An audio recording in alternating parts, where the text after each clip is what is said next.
This guide will help you disable automatic restrictions on your Amazon Prime account. Follow these steps to manage your settings effectively.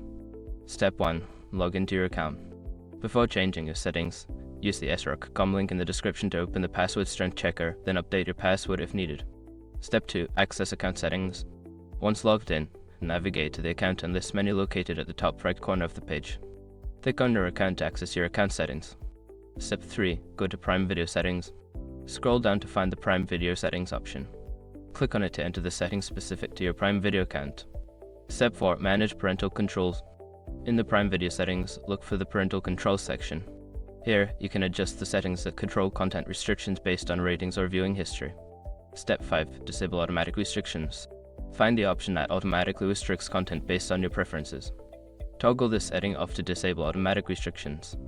Save your changes before exiting the settings. By following these steps, you can successfully disable automatic restrictions on your Amazon Prime account. Enjoy your viewing experience.